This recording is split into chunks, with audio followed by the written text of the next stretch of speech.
Shoe கூட கிடையாது.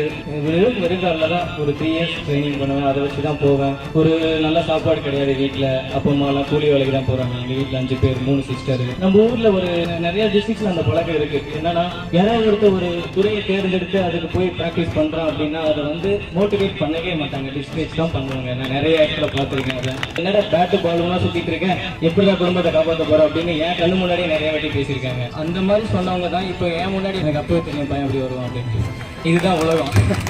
அதாவது நீங்க எந்த துறையை தேர்ந்தெடுத்தாலும் அதுல கடினமா உழைச்சா கண்டிப்பா வெற்றி கண்டிப்பா கிடைக்கும். எல்லாருக்கும் கேட்பாங்க, ஸ்போர்ட்ஸ் தவிர உனக்கு என்ன தெரியும், கிரிக்கெட் தவிர என்ன தெரியும். கிரிக்கெட் தான் எனக்கு தெரியும், கிரிக்கெட் தவிர எதுவும் தெரியாது.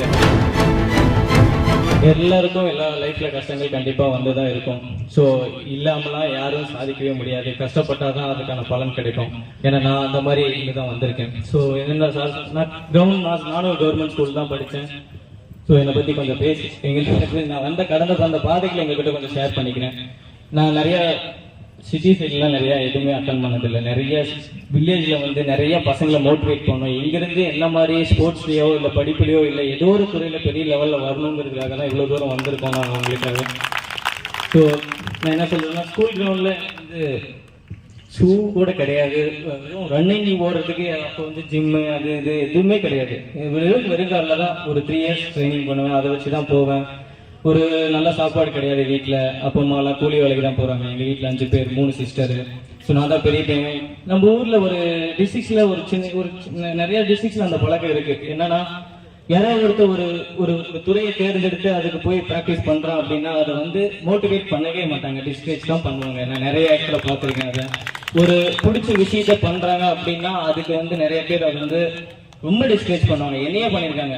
ஏன்னா 5 பேர் வீட்டில் இருக்காங்க, எல்லாரும் வேலைக்கு போறாங்க, நீ என்ன படிக்காம இப்படி ஊர் சுத்திட்டு இருக்க அப்படின்னு.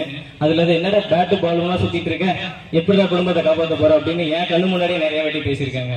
ஸோ அவங்க இப்ப என்ன சொல்றாங்க, அந்த மாதிரி சொன்னவங்க தான் இப்போ என் முன்னாடி என்ன எனக்கு அப்பவே தெரியும் பையன் அப்படி வருவான் அப்படின்னு. இதுதான் உலகம்.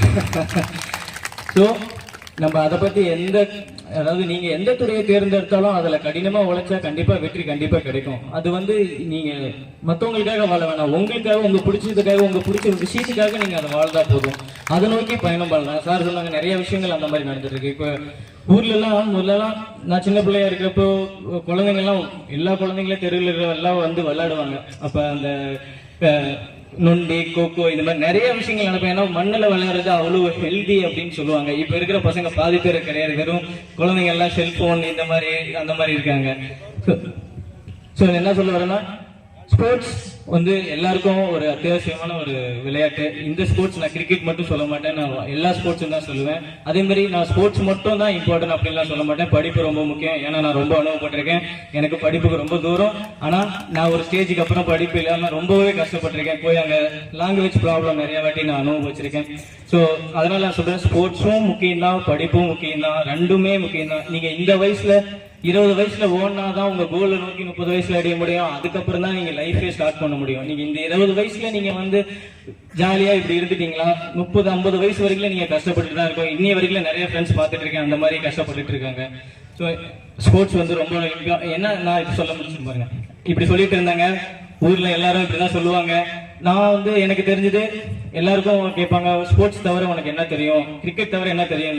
இன்னை வரைக்கும் நான் எல்லாத்துக்கும் ஒரே சொன்ன பதில் கிரிக்கெட் தான் எனக்கு தெரியும், கிரிக்கெட் தவிர எதுவும் தெரியாது அப்படின்னு. ஏன்னா இப்போ ஃப்ரெண்ட்ஸ் கூட வெளியே போறது பிடிக்கும். அதுதான். அதை தவிர்த்து மற்ற ஹேபிட் மற்ற இது என்னன்னு கேட்டாங்களா, எனக்கு எதுவுமே சொல்ல தெரியாது. கிரிக்கெட் தான். இப்போ கிரிக்கெட் இல்லைன்னு நானும் சொல்லுவேன். ஸ்கூல் படிக்கிறப்போ நானும் நிறைய செங்கல் சூழல் வேலைக்கு போயிருக்கேன், கட்டட வேலைக்கு போயிருக்கேன், ரோடு போடுறதுக்கு போயிருக்கேன், மணலில் போயிருக்கேன். ஸோ இந்த மாதிரி தடைகள் வந்து நிறைய இருக்கும். இது வந்து இதெல்லாம் தடைகளா நினைக்கவே கூடாது லைஃப்ல. ஏன்னா இது வந்து இருக்கிறத வச்சுதான் பண்ணணும். இப்ப எங்க வீட்டுல அதுக்கெல்லாம் ஸ்போர்ட்ஸ்லாம் ஆனா நிறைய ஹெல்த்தியா சாப்பிடணும், நிறைய அது பண்ணணும், நிறைய இது பண்ணணும். நான் இப்பயும் சொல்லுவேன், எங்க அம்மா சாப்பாடு அன்னைக்கு சாப்பிட்ட சாப்பாடு தான் ஹெல்த்தியான சாப்பாடு, இன்னைக்கு வரைக்கும் அதுதான் ஹெல்தி எனக்கு அப்படின்னு நான் சொல்லுவேன்.